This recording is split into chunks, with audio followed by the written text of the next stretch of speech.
తనకు ప్రబల విరోధి అయిన విష్ణుని ఎడల భక్తి కలిగి ఉన్న కారణంగా హిరణ్యకశిపుడు పుత్రుడు ప్రహ్లాదుని మీద పగ పెంచుకున్నాడు. కొడుకులు నేర్చినా నేర్వకపోయినా తల్లిదండ్రులు పోషిస్తారు.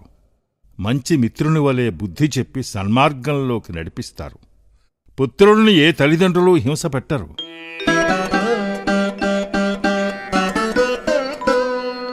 పుత్రుల్ నేర్చిన నేరకున్న జనకుల్ పోషింతురెల్లప్పుడున్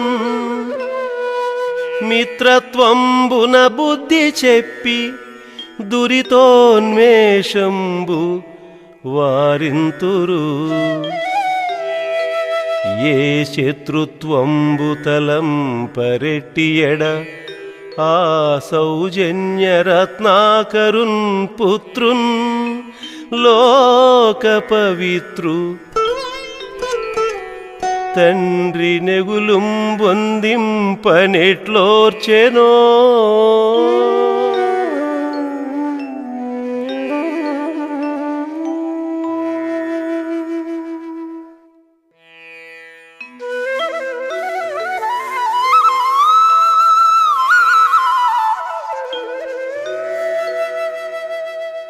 బాలు ప్రభావిశాలు హరిపాదపయోరుహ చింతన క్రియాలోలు కృపాళు సాధు గురులోక పదానతపాలు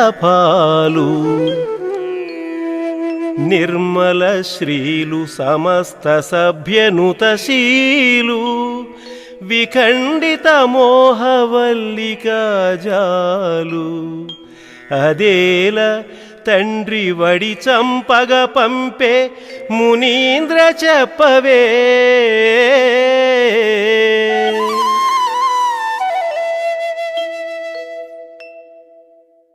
ప్రహ్లాదుడికి త్రిలోకాధిపత్యం అక్కరలేదు. అణుమాత్రం కూడా రాజ్యకాంక్ష లేదు. రాజకుమారుండనే రాజసమే లేదు.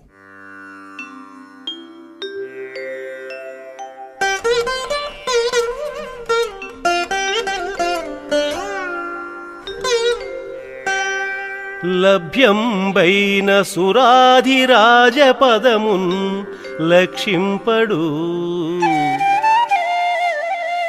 అశ్రాంతమున్ సభ్యత్వంబుననున్నవాడు అబలుడై జాడ్యంబుతో వీడు విద్యాభ్యాసంబునగాని తీవ్రమతి కాడంచున్ విచారించి దైత్యేభ్యుండొక్క దినంబునన్ ప్రియసుతున్ వీక్షించి సోత్కంఠుడై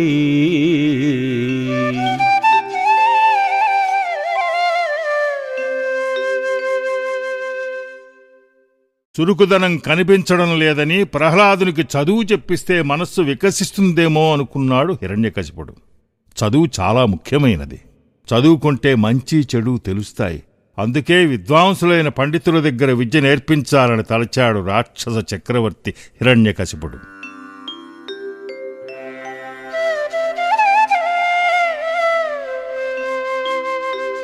చదువని వాడజ్ఞుండగు చదివిన సదసద్వివేక చతురత కలుగున్ చదువగవలయును జనులకు చదివించెద ఆర్యులొద్ద చదువుము తండ్రి.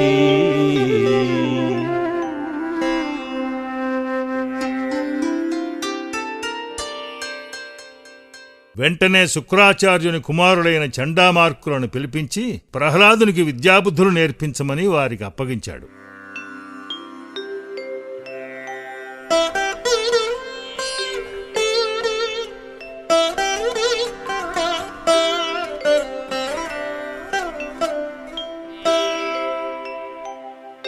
అంధ ప్రక్రియనున్నవాడు పలుకండు అస్మత్ప్రతాపక్రియాగంధం బించుకలేదు.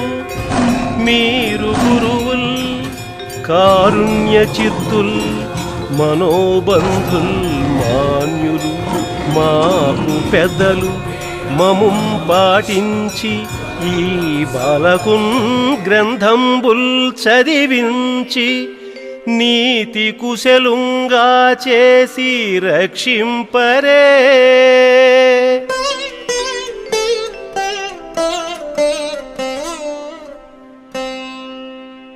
చండామార్కులు ప్రహ్లాదుని తమ గురుకులానికి తీసుకువెళ్లారు. శాస్త్రాలు బోధించారు. విష్ణుపద సేవా ధురంధరుడైన ప్రహ్లాదుడు అన్ని విద్యలను ఏకసంథాగ్రాహిగా గ్రహించాడు. కొంతకాలం జరిగింది. తన కుమారునికి గురువులు ఏమి బోధించారో, అతడు ఏమి గ్రహించాడో తెలుసుకోవాలనిపించింది.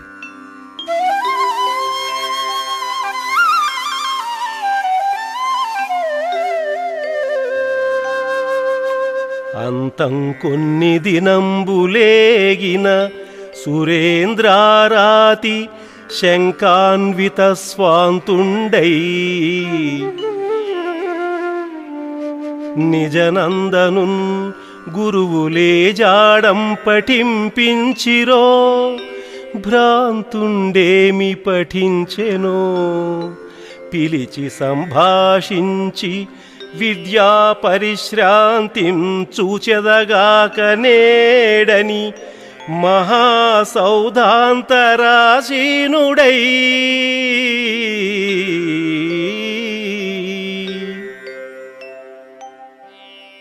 హిరణ్యకశిపుడు దూతలను పంపి ప్రహ్లాదుని చండామార్కులను రాజభవనానికి రప్పించాడు. గురువులు చెప్పిన దానిలో నీకిష్టమైన పద్యం ఒకటి చదివి తాత్పర్యం చెప్పమన్నాడు. తండ్రి, నాకు నచ్చినది నారాయణ చరణ స్మరణం. లోకులు అజ్ఞానులై ఇల్లు అనే చీకటి నూతిలో పడిపోతున్నారు, భ్రమలో బ్రతుకుతున్నారు. నారాయణుని లీలా విలాసాలను తెలుసుకోలేకపోతున్నారు.